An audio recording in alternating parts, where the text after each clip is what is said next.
Well, good afternoon. I am Daniel Schrader, the director of the Center for Jewish Studies and professor of history at the University of Minnesota. It's my pleasure to welcome Susan Einbinder, the speaker for today's lecture on Bones, Poems, and Texts, Anti-Jewish Violence in Tàrrega during the Black Death, a topic that most certainly resonates on many levels in our current challenging times. This event has been co-organized by the Center for Medieval Studies and the Center for Jewish Studies, and is co-sponsored by the Consortium for the Study of the Pre-Modern World. It is also part of the Center for Jewish Studies annual community lecture series, where traditionally we present cutting-edge research to the public off campus at local community institutions.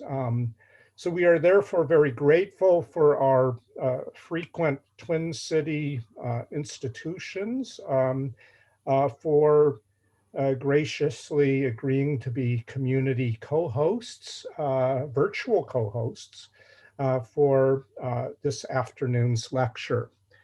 Our lecture series is generously supported by a gift in memory of Julia Kay and Harold Segal. And I want to give special thanks to the staff of the Center for Medieval Studies and the Center for Jewish Studies for all your efforts in making this webinar happen.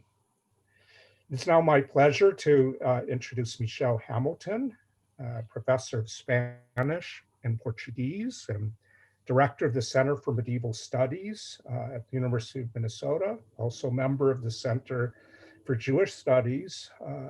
Michelle is a renowned scholar on medieval Iberia, and she will be presenting and introducing our speaker today. So, Michelle, please.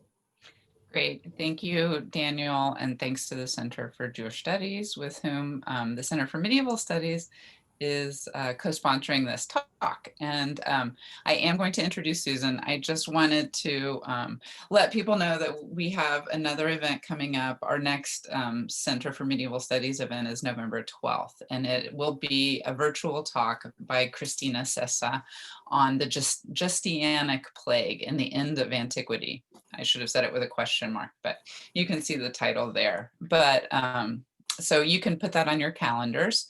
But of course, I'm here to introduce today's speaker, Susan Einbinder. And I wanted to let you know that since 2012, Professor Einbinder has been a professor of Hebrew and Judaic Studies and Comparative Literature in the Department of Literatures, Cultures, and Languages at the University of Connecticut.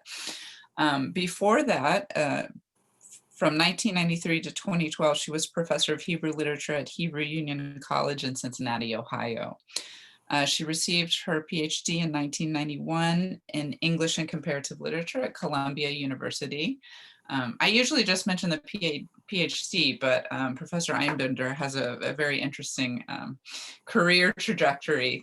She received her MA in Hebrew Letters and Rabbinic Ordination at Hebrew Union College in 1983, and she got her BA at Brown in mathematics. So a very varied educational background. She's received many awards, including a Fulbright Fellowship, a Guggenheim Fellowship, and she has been a fellow at the Institute for Advanced Studies at Princeton. She is the author of 3 monographs, and I wanted to show you the covers: No Place of Rest, Medieval Jewish Literature Expulsion, and the Memory of France, which came out with the University of Pennsylvania Press in 2009.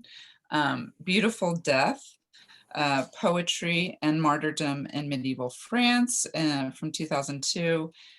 You know, I forgot to put your most recent book, which is a fantastic book as well. So she has one more book in here, but I will mention that after. No Place of Rest, Beautiful Death, and Trial by Fire, Burning Jewish Books, Lectures on Medieval Judaism at Trinity University, Occasional Papers, which came out with Western Michigan University in 2000. And I'm looking to see if I have a copy on my shelves. I don't, of your most recent monograph, After the Black Plague. I do have it, so I will grab it and show it as well. Let's see. So you can see live After the Black Death with the University of Pennsylvania. And this came out in 2018. So she also has many articles, including forthcoming articles on such themes as medieval Iberian prison writing, hysterical blindness, and the recipes of a medieval physician. She's also translated medieval and modern works, including the poetry of Adonis. And today's lecture, as Daniel mentioned, is Bones, Poems, and Text, Anti-Jewish Violence in Tàrrega during the Black Death. And we will be taking questions after the lecture. You can put those in the Q&A section. So Daniel and I will read the questions to Susan once she has finished her talk. So with that, thank you and welcome. And we would now applaud if we were in person. So, well, thank you for your introductions and for the invitation. And so specifically, let me thank Michelle Hamilton and Daniel Schrader and the Center for Jewish Studies and the Center for Medieval Studies and and all of you for making one more bitter commute to one more screen and an hour in the afternoon. And I really wish I could have joined you in person. And I hope that such meetings will be in the future again. So thank you to all of you who made this possible. And here goes. Tàrrega is a small town about 70 miles west of Barcelona, about an hour and a half by car. The medieval route passed through Cervera and continued on to Lérida, making it a central location for markets and fairs and a way station for migrating shepherds and flocks. By the late 13th century, the town was an important source of royal revenue. Its Jewish community, or Alhama, appears around then, and in the first half of the 14th century, it numbered several hundred adults. They had their own Jewish quarter, or kai, a bakery, and a cemetery, the latter located outside the city walls, approximately 900 meters from the Jewish quarter. And during the 1340s, the community was growing. In the summer of 1348, the same medieval roads that carried humans, sheep, and merchandise were transporting plague-bearing fleas. Along with the fleas came rumors blaming pestilence on the Jews. From Barcelona westward, Jewish settlements were savagely attacked. Some municipal authorities sought to stem the violence. In Tàrrega, they did not. And 300 Jews were killed in the worst outbreak of plague-inspired violence in Iberia. In addition to a Jewish chronicle account, scholars have relied for sources on royal records and correspondence, a Jewish petition seeking restitution for damages, and a set of Jewish intracommunal regulations adopted in 1354. In 2007, the discovery of 6 communal graves containing some of the victims enriched this documentation. And to these sources, I add a survivor's lament. Today's talk analyzes the representation of Tàrrega's Jewish survivors and Christian perpetrators who are also survivors of a particular type. Both categories, victim and perpetrator, are not monolithic, although their complexity is often suppressed by the conventions for representing them. Perhaps counterintuitively, I will also be suggesting that neither plague nor violence fundamentally altered the worldview of Tàrrega's Christians or Jews. The plague itself varied from one end of the peninsula to the other, both in mortality and in the capacity for social and political institutions to cope with it. Yet with or without the added factor of violence, people continued to make sense of what had happened to them by turning to familiar genres and beliefs. In Aragon, the plague moved east to west, its impact exacerbated by drought, famine, and civil war. In Barcelona, the CAI was attacked on May 17th, leaving 19 dead and extensive damage. 2 weeks later, the king sent letters to governors to the west, ordering them to protect Jewish lives and property. In Cervera, authorities sheltered frantic Jews in a castle, averting tragedy. In Tàrrega, a vicious assault on the CAI erupted in early July on the 10th of the Jewish month of Av. Soon after, Lérida and its Jewish satellite neighborhoods were also attacked. According to a Jewish petition drafted the following year, certain individuals in Tàrrega incited the people to break down the gates to the call. Crying death to the traitors, moiron los traidores, they entered Jewish homes with spears, stones, and arrows, looting property, shredding and burning financial accounts.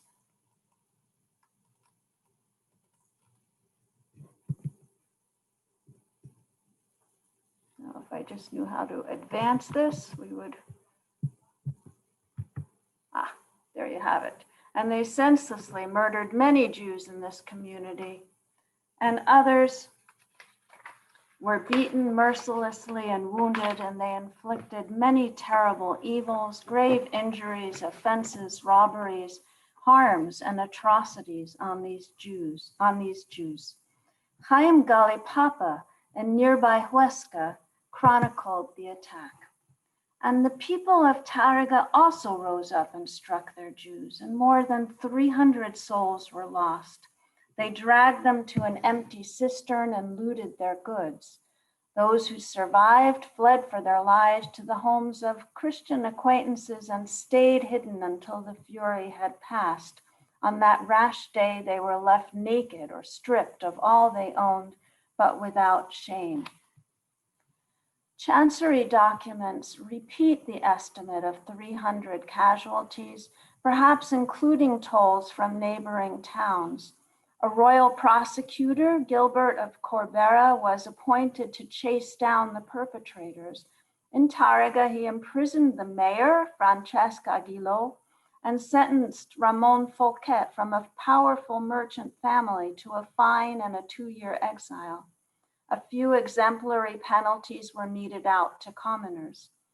By the next summer, the mayor's case was under appeal. The merchant's sentence and fine were reduced. Another powerful local was released on bond when his fine was fronted by a local physician. In 1349, the murder of a Targarin Jew infuriated the Jewish communities, and the king replaced Gilbert with another investigator. In 1350, Francesc Aguiló, Ramon Folquet, and the entire city received a remission for their crimes. The city was fined 20,000 sous and ordered to rebuild the Alhama. Most of the money was never paid. Over the 1340s, a complex web of decisions and developments had deepened the rift between Tàrrega's Christians and Jews. The city was thriving in the early 14th century, as attested by a number of ambitious public works projects, and the Alhama too had begun work on a new synagogue. But there were signs of tension. Municipal debt was mounting, and the powerful families of Tàrrega's General Council were personal borrowers on Jewish credit. Years of poor harvests and warfare aggravated debt and provoked multiple lawsuits between mighty Christian borrowers and their Jewish brokers, men like the brothers Moses and Solomon Nathan.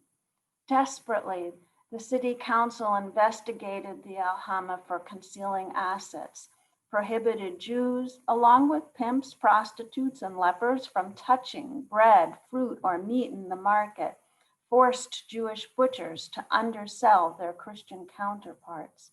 The Jewish cemetery was vandalized and the Alhama or its gate stoned on Holy Week. And to make matters worse, in 1347 to 48, the king's brother was in Lerida, spearheading a revolt against the king, who was the Jews' protector. And then the plague arrived. In the aftermath of the assault, survivors fled for nearby towns. Those who surface in the records were men of means, or had been, as the attack also targeted their ledger books. Subsequently, we find them scrambling to collect loans without paperwork, a failed undertaking even with several royal interventions. Clearly, an atmosphere of fear persisted because all of this scrambling was done from afar, unlike the case in Barcelona, where survivors of the May attack filed their petitions from home. Fear is also evident in the city's troubles repopulating the Alhama.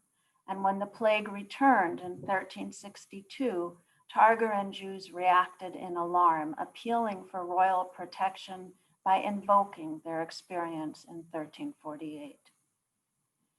Christian memory also endured, not in the key of remorse, however, so much as in rankling resentment. Although a handful of Christians were executed for participation in the attacks, they seem to have been singled out chiefly because they lacked the wealth or the connections of higher-ranking sub-suspects. The towering gallows on which they concluded their earthly lives was a daily reminder of the reach of royal wrath, and Per III vowed that that gallows would stand as a memorial forever. Forever lasted not quite 6 years. In early 1354, the king permitted the municipality to remove them. For the ruling class, at least, memory of the massacre was the memory of their subsequent humiliation. The sources do not say whether this attitude ran down the social ladder. Most likely, sentiment varied. Many Targarins probably had nothing to do with the violence. Some were sick or dying. They had problems enough without saving or slaughtering Jews. In 2007, archaeologists in Tàrrega commenced excavation of a site that had been slated for a housing development. Earlier construction had already unearthed graves in the area, and initially the remains were assumed to be victims of the Spanish Civil War, and they were reburied in the municipal cemetery. Despite what would turn out to be a 500-year error, the discovery earned the zone protection as a site of potential historic value. So when new remains surfaced in 2006, a team of historians and archaeologists was assembled to investigate what was by then suspected might be Tàrrega's medieval Jewish cemetery. From February through the summer of 2007, at the site known as Les Roquettes, archaeologists excavated 158 individual graves, which belonged to the original Jewish cemetery, plus 6 communal burial pits, which contained at least 69 individuals, many bearing signs of lethal trauma. The communal graves included a variety of personal objects, including coins, which permitted a firmer dating of the finds, soon confirmed as the victims of the 1348 assault. As word spread, a coalition of Jewish institutions pressured the Catalonian government to halt the excavation. By late June, representatives from Jewish groups were disrupting the archaeologists at work, and the Spanish Federation of Jewish Communities had challenged their rights to the human remains. Bowing to pressure in July, the Department of Culture ordered the transfer of the remains for burial in Barcelona's modern Jewish cemetery, and this effectively terminated all research. So the following forensic analysis draws on the heroic work of Ana Colette Eulalia Subirá de Galdicano and their colleagues, conducted over the brief interval of a few months and under intense political pressure. Of the 6 communal graves unearthed in Tàrrega, the smallest yielded at least 5 individuals and the largest at least 25. Communal burial is not a normative Jewish practice, so the mere presence of these graves indicates that extreme circumstances characterize death, burial, or both. This assumption is reinforced by the cramped shape of the pits contorting their inhabitants. And you can see that really. The 69 individuals ranged from a perinatal infant to adults in their 60s. The majority, almost 70%, were adults, and at least half were female. And all were buried with care. In conformity with Jewish practice, you see the bodies don't overlap, they're all lined up, and the heads are at the west. So these are Jews who were buried by other Jews who were anxious to observe ritual requirements while working with some haste. For some of the dead, it was a second resting place, reminding us of Gali Papa's description of bodies that were first dragged to a cistern or a tank. And many of the skeletons have flexed extremities. Here's a good example, right? Suggesting that they were actually lifted up and carried, right, and hoisted into place. Likewise, testifying to haste, the bodies were clothed, and a treasure trove of objects survived with the remains. Coins clustered where once they had rested in a pouch or a purse. A crippled child wore amulets. Pottery, nails, keys, a thimble tell a story of death that came unexpectedly and a delayed burial that did not observe all proprieties. Many of the victims lack feet, perhaps disarticulated prior to burial. The signs on the bones are telling.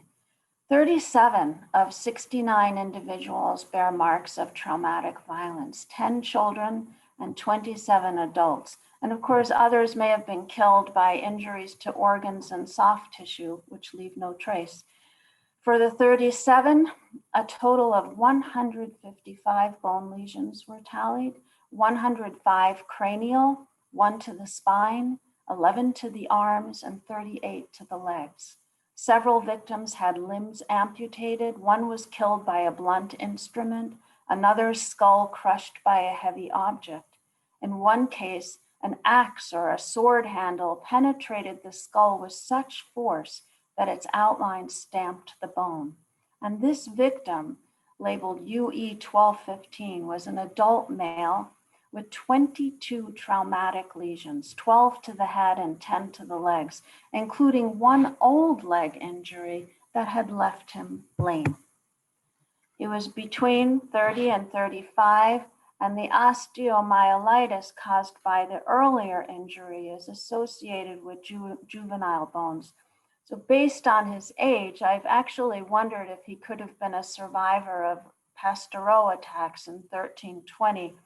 But whatever the cause of his childhood injury, in 1348, he could not flee.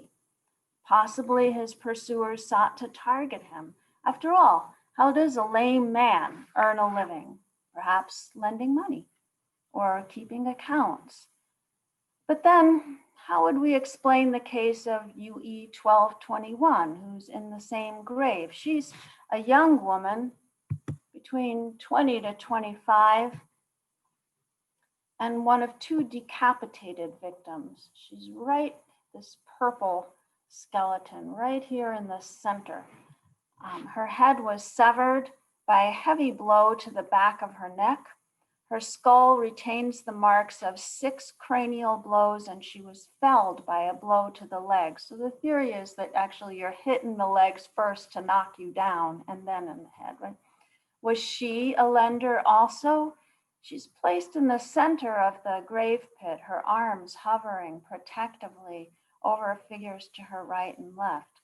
And this pit also contains several small children, like UE 1200, a little girl of about 6, who has 9 cranial injuries and 1 blow to the legs. She was not lending money. As for UE 1215, who was lamed in his youth, well, maybe he was a tailor or a scribe. The same pattern of injuries characterizes the other communal Jewish burial associated with plague violence, which is in Valencia.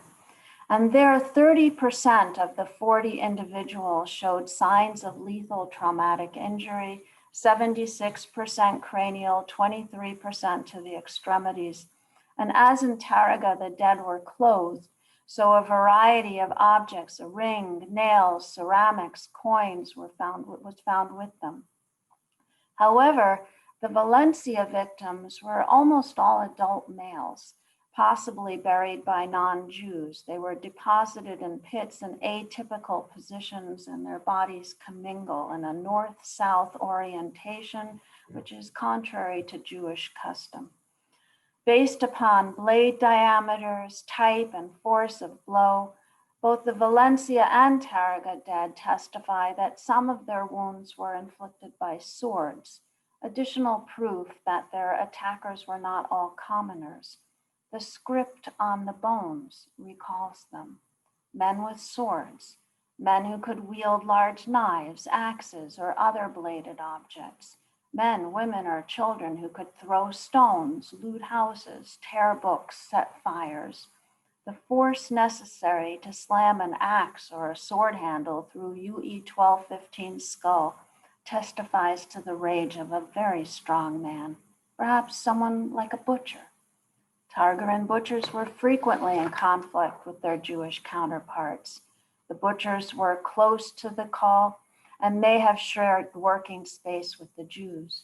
Still, old resentments are rarely the only ingredients of intercommunal violence. They must be ignited by a sense of existential or apocalyptic threat. And what else was the plague? We can follow a few of Tàrrega's survivors, most if not all of them wealthy and powerful men.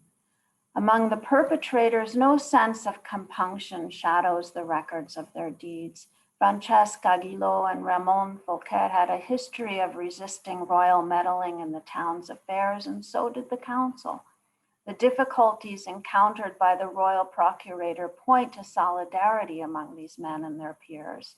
The same men had been ratcheting up tensions with the Jewish community for years prior to the plague. And after the plague and Jews had vanished, their problems remained. Labor was in short supply, wages were high, and the government functioning haltingly. Rebuilding the Alhama incurred new financial obligations that were passed downwards in taxes on basic goods. And as if the repeated humiliation of taxation, rebuilding, and repaying Jewish debt were not enough, there were those gallows, which the municipality did not succeed in demolishing until 1354.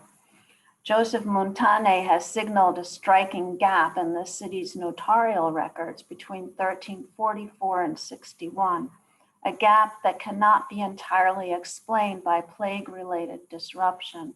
And he argues persuasively for the willful destruction of these documents by members of Tàrrega's ruling families. None of these actions signals great regret. As for the Universitatis, the townspeople as a whole, well, what can we say about these men and women, the butchers, shopkeepers, bakers, clerics, students, beggars, friars? Did they suffer from nightmares afterwards, anxiety or rage? Did they forget or remember, repeat or repent? We just do not know. Some Christians hid and saved Jews during the tumult, a testimony to ties and friendship across confessional divides. Others learned to live with what they had or hadn't done. The longer durée also played a part. The devastating cycles of famine and drought, the sickness of crops and herds and humans, sickness in the water and sickness in the air, wars and strife and grievous suffering. Sacred tropes and convictions also shaped an idiom that could accommodate a spectrum of complicities. The language of documents neither enlists nor preserves the language of private sentiment for perpetrators or victims. We can consider Moses Nathan, one of a handful of Jewish men of finance whose capital and influence stretched across the kingdom. Tàrrega was his home, but he had family in Barcelona and Cervera. His brother, the financier Solomon Nathan, appears frequently in the archives, often in bitter litigation, and would meet a violent end. The municipality was mired in debt to Moses, and the king was also among his borrowers.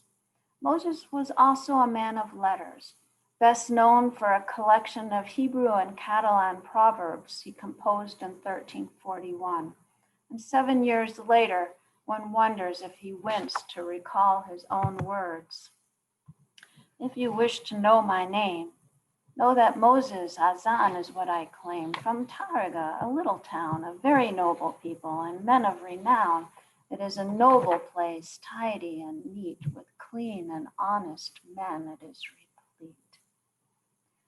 Moses never mentions how he escaped the slaughter of 1348. Most likely, one or more of his noble Christian friends intervened to help him. Somehow, he fled to Bellpuig and from there to Barcelona. He was in Barcelona for years, lobbying on behalf of himself and the shattered Alhama. He struggled to collect on unpaid loans without his ledgers, which were destroyed in the riots. According to his own account, he never recovered his wealth and spent his final years in poverty. Moses also wrote a lament, which begins Migam Bachem, and he wrote it for the 9th of Av, the great commemorative fast of Jewish historical tragedies from the destruction of the temple through modern times. In 1348, the 9th of Av fell on the Sabbath, so it was commemorated on the 10th, and that was a detail that the chronicler Chaim Galipapa remembered because that was the day the Kai was attacked. Migam Bachem survives in several liturgies from Italy and the Comte Venesin. It alludes to plague, but does not explicitly mention it, but it also alludes abundantly to urban ruin and drought, as we'll see. And there's no irrefutable proof to link it to 1348. It's possible it was composed earlier and retroactively identified with the 1348 attack, but I believe that this hymn was composed in the wake of the summer's violence. Its placement in an anthology of laments from Aragon and the Midi tells us it belonged to the local memory and history of these Jews.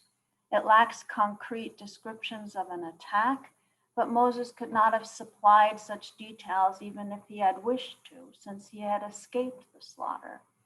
Even so, the lament layers generic allusions with not quite generic details that suggest the traces of recent experience. And while the result may not be the most memorable literature, it's memorable as memory and testimony to the ongoing power of the liturgy to interpret historical tragedy. It also illustrates the ability of sacred tropes and conventions to respond to religious violence by installing it in the familiar space of liturgical rite and performance. In the second stanza, for instance, the speaker has had to flee a home ransacked by strangers, escaping via an unknown route.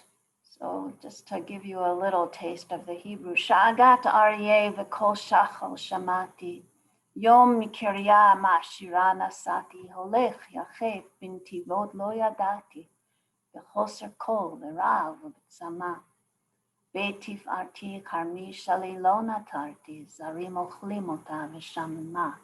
I heard the lions roar in the voice of the cub on the day I left the prosperous town, going barefoot on unknown paths, hungry, thirsty, lacking all.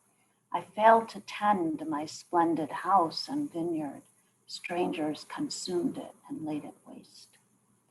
The lion and the cub evoke authority, but also rapacious violence. The expression hungry, thirsty, and lacking all is from Deuteronomy 28, verse 48, part of a divine curse that threatens a disobedient people with plague.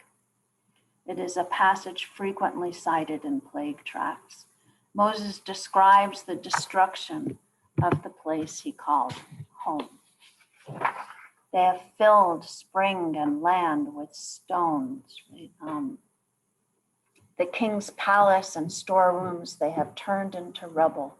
They have ruined and polluted David's fortress, which was built for defense. With his allusion here to 2 Kings 3:19, a tale of drought and rebellion, Moses evokes a scene of ruin. The collapse of the built landscape is actually mimetically captured by his run-on line, which taps Psalm 79 and its description of Jerusalem destroyed, the dead unburied, and left as food for wild beasts. Medieval glosses understood that word iyim, stones, to refer to heaps of stones.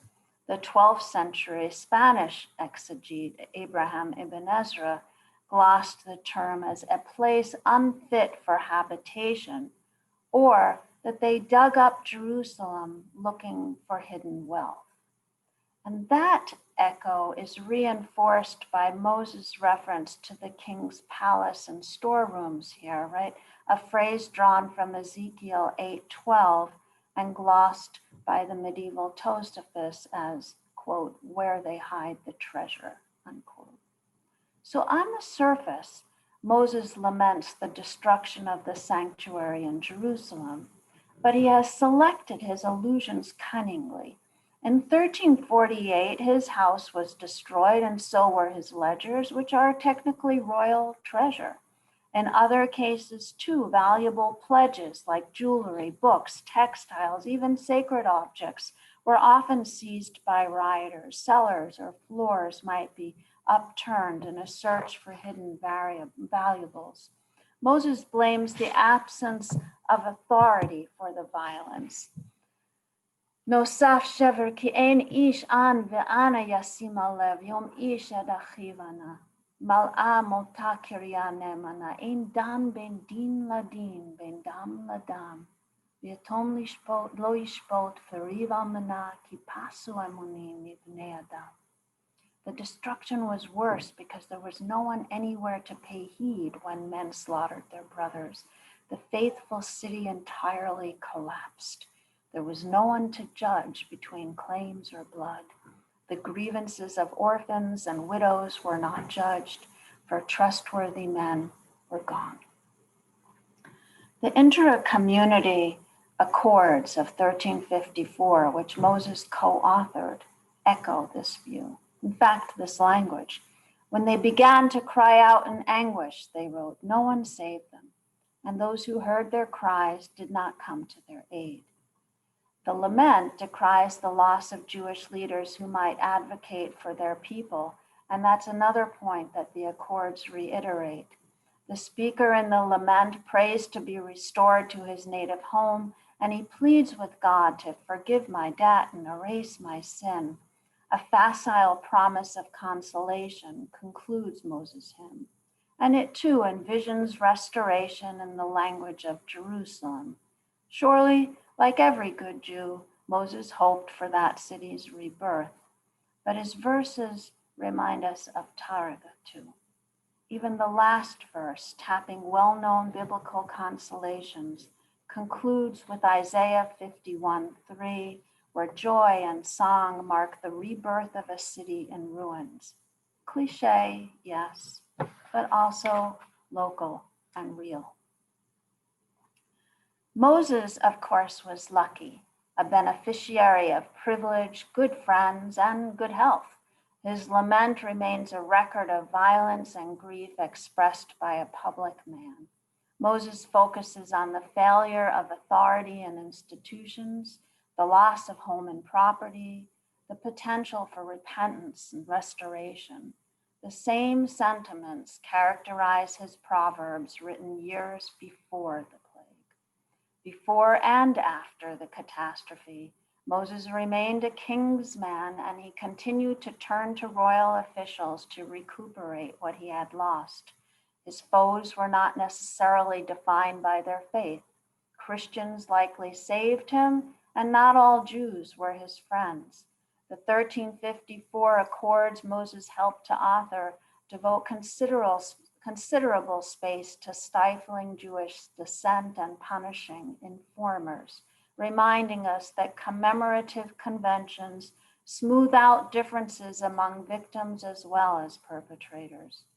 As for the latter, violence and plague did not shatter Francesco Aguiló or his friends, and their behavior before and after the plague is essentially unchanged. Perhaps surprisingly, the plague itself figures minimally in representations of their concerns. So what is at stake in this story? In Besalú, north of Girona, and one of the first Catalonian settlements to greet the Black Death, we find a Jewish physician arguing with his medical colleagues about the diagnosis and treatment of plague. Abraham Kaslari, a Jewish refugee from Narbonne who built a prosperous medical career in Aragon, wrote one of the earliest plague tractates to treat the Black Death. Abraham claims repeatedly that his peers have misdiagnosed the pestilence around them. With evident exasperation, he notes that he has treated plenty of plague patients for a different category of fever, and his patients have gotten well. Whatever Abraham Kaslari was doing for his patients, apparently the impact of the plague in the mountainous northeastern corner of the kingdom was not as lethal as it was further west and south. In Castile, for that matter, where the plague did not arrive until the next summer, the survival of several dozen epitaphs of Jewish plague victims confirms equally that the shocking mortality and violence that rippled west from Barcelona did not characterize Castilian Jewish experience. Local studies teach us that the effects of the plague varied across the peninsula. In Aragon and Catalonia, the plague was severe, and in Tàrrega, the worst of all possible outcomes, disease and violence, came hand in hand. And yet, at least among the elite, reliance on royal and intra-Jewish institutions and authority remained unchanged after the disaster, testifying to an intact set of assumptions about survival despite near annihilation. Victims and perpetrators are groups we tend to consider monolithically when writing about the Jewish past. That perspective is reinforced by the formulaic conventions, sacred and secular, of the written documents. In Tàrrega, the public and spectacular slaughter of the Jews also strategically implicated silent bystanders while suppressing any memory of dissent. The collective indictment of the township was also strategic and deliberately obscured distinctions of degree. The language of the bones refutes this simplicity. Some of the perpetrators were men of rank and power, others common men or women with their own resentments and agendas. If their blades converged on their victims, their signatures were distinctive. So too, their rewards and punishments varied greatly. The Jewish victims were also not a block. Those who died testified to indiscriminate violence, but some of the most privileged escaped. They too speak in distinct voices in chronicles, letters, ordinances, and liturgy. And movingly, they speak of continuity. Some Targarin survivors must have been among the Jewish delegation that returned to the city to rebury the slaughtered victims. A decade later, the municipality would hire a Jewish physician, and slowly the Alhama returned to life. Moses' lament testifies to the ongoing production of liturgical poetry, validating institutions and beliefs that reigned before the plague and continued to find value after it. Moses was only one survivor, male and elite. But after the violence had quieted, he was still willing to describe himself and his loved ones, his home, and his dreams of restoration in the language of communal honor and dignity, ancient promise and return. It would take other kinds of blows, recurring waves of plague and violence, new kinds of terror and heartbreaking loss to render that language inoperable. Strange to say, but even when she came armed, the Black Death did not do it. Thank you.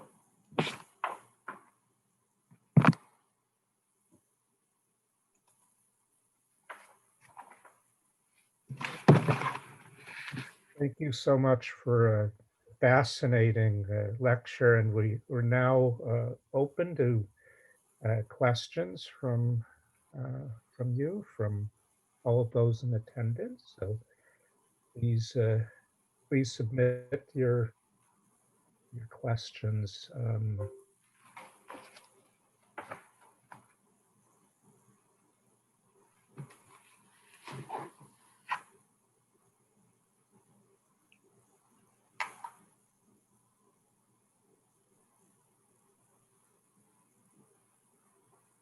Oh, I think there's a.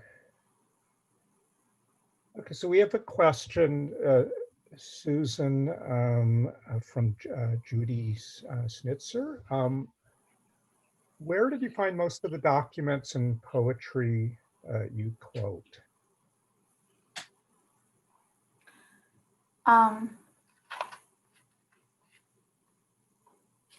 The documents, the Hebrew documents, the accords have been known. Those 1354 accords have been published.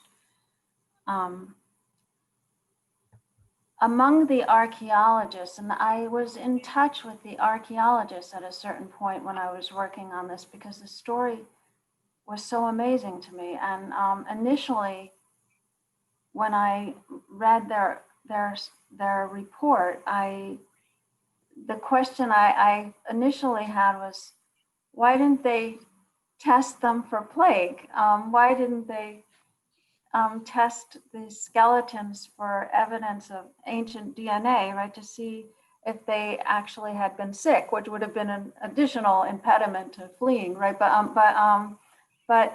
So that was how I really learned how amazing their work was and what pressure they were working under. But among that group, that team, there was a historian, Joseph Montane, who worked as a local archivist, and he had just combed through all of the archival records and published a lot of what he found in several studies. I think all of them are in Catalan, which I learned how to read so I could I could get through them. I don't know if I could do it now, but I was determined then. And I was also in touch with him, and he shared a couple of things that did not get into the articles too. So that team of people was remarkably generous in supplying me with help for the archival information. The lament I found by myself, and that's always kind of a hit or miss thing. I just start scrounging around, really, and there are now databases of Hebrew manuscripts. There's a very important one called Ketiv that is run out of the Israel National Library. And I don't remember if that was up and running as well as it is now, and 3 years ago. But you can. I searched to see what he had written, and when I saw the lament, it just kind of amazed me. So, as I said, quite honestly, right? I mean, there's no definitive proof. There's no date on it, right? So it's possible I'm wrong, and the lament doesn't commemorate this incident at all, but it doesn't seem that way to me, right? I mean, the language just is so compelling. So I found it by searching through indexes of manuscripts, and then getting copies. You can request scans and copies of things now and looking at them. I've been doing more of that, by the way, just looking. I mean, part of the challenge for me when I started out looking for Jewish responses to the Black Death was, where were they? Right? I mean, we didn't have any really. So there were half a dozen long laments from Ashkenaz, from Germany, published in a 1930s anthology that we all run to, and those were all commemorations of attacks on Jewish communities. So I just kept thinking, what about the plague? I mean, how did they respond to the plague? So I'm still looking for that stuff, and it turns up, not so much from 1348, but certainly from subsequent outbreaks of plague. I'm finding more and more, and especially in Italy, where there just is more stuff around. I'm wondering, and perhaps Professor Schrader has some clue to this, but I've been thinking a lot about North Africa, and there must be stuff from Morocco and Algeria, and the Rashbats is over there, and there's just gotta be stuff, right? Yeah, excellent. Actually, following, I thought I would ask a couple questions that have come up, and it kind of follows with this lament. And so one of the questions, maybe I'll ask both of them at the same time, from Alan Baumgarten, that the Kina that you discussed, is it preserved in the liturgy of any communities? And there's another question from Leslie Rosenberg. Are there laments about this event other than from Moses Azan? Do they echo what he wrote? And where were the surviving, documents Azan found? When and by whom? And you partially, I think, talked about that. But. Right. I mean, the challenge with Iberia, right, is that it's not a stable population, right? They're going to get bumped around so much in the next century and a half, right, until they're kicked out, right? That it becomes. I had the same problem with France when I was looking for French things, right? Once people are expelled, local liturgical traditions are very hard to sustain, right? Unless they end up somewhere in sufficient density, right, that they can have their own synagogue and have their own, favorite hymns that they like to sing, and their own rituals and ways of doing things. And but in many cases, that's not what happens, right? They get scattered around, and on the Iberian Peninsula, there are also terrible pogroms in 1391, which my guess is those overshadow plague, right? And there are laments for that experience, right? So for the Spanish example, like the French it's very hard to track a community in sufficient numbers that you can find them sustaining liturgical traditions. That's why Moses Nathan's lament survives in Provençal, right? Prayer books or Italian prayer books. It tells you Spanish Jews must have ended up in those places, right? And somehow they stuck their old favorite hymn in a book, right? But in Italy, again, especially in communities where there's more continuity, I've been looking at Northern Italy a lot. You do find things like in Mantua, in 1630, right? The city it's the 30 Years' War. The city there's a succession battle. The city is under siege, and it's also a plague epidemic, and a very big plague epidemic.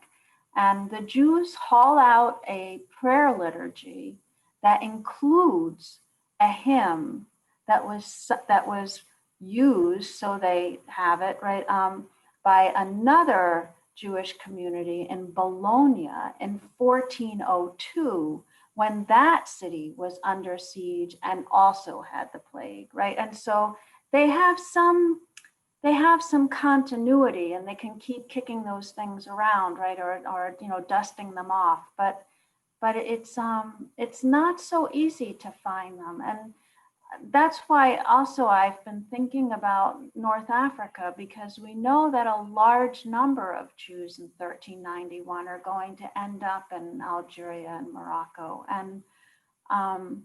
And there are collections of penitential hymns and things that we have in manuscript. And I used some of them when I was working on Beautiful Death, because there was a Jewish poet from France who also ended up, his hymns ended up getting bumped down there. But my guess is there may be some traces of things there. But you have to dig, right? And think, where did they go, and where we have the same problem. I often use this example with students that if well, I mean, there are it's like songs from the civil rights movement in our country, right? The songs that people still like to sing are "We Shall Overcome," right? Because there's nothing specific in it, right? There are no towns, there's no people, right? There's nothing really, no detail that you think, what were they talking about, right? But on the other hand, if you sang some of the songs that were about the sheriff in Alabama or something like that, those ones don't get sung so much anymore. And I have a feeling the liturgy itself did some of the work of erasure, right? Just because it didn't pass on things that were too local and too specific. It preferred things that were generic and could be recycled. Great, thanks. And I wanted to read Erica Stern's question. She asked if there was any foreshadowing of the ruling class animosity toward the Jews in Tàrrega. So I guess before the attacks, where they're. Oh, yes, yeah. That's why, yeah. I think I alluded to that, right? There's a long buildup, and David Nierenberg sort of started us in this direction in the 1990s, but the Jews are the king's property, right? And in Tàrrega, as elsewhere, the kings are always short of cash, and what you see in this case is that the king has acted aggressively to make sure that Jewish revenue goes to the crown and not to the municipality. And the more the municipality is also strapped for cash, the more they get kind of frantic about the fact that there's money in the Jewish community that they can't get to, right? And so they start all kinds of litigation and investigations and accusing them of hiding assets and trying to, sort of cancel debts, right? A lot of them are in debt to Moses Nathan, right? And his brother. His brother is the guy who's murdered in 1349, right? So there's a lot of tension. And then there are just, more local, the standard, the butchers and the meat market kind of tensions. And so there's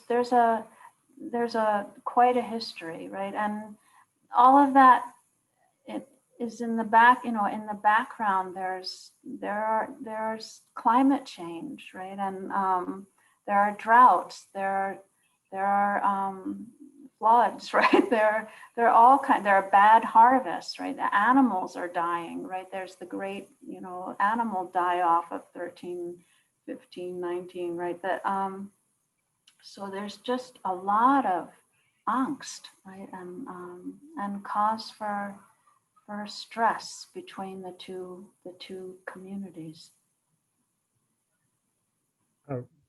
Well, thank you very much, Susan, and thank you all for attending. I'm sorry that we weren't able to get to the many more questions that and very interesting questions that many of you have asked. I think it's certainly a tribute to the interest of this really wonderful talk that you gave, Susan, and I urge everyone who wants to find out more to also read Susan's wonderful book. So thank you all. We hope to see you for our future events. So thank you, and have a good end of the afternoon. Well, thank you. Thank you again for the invitation. Thank you. Yeah, thank you. Bye. Bye.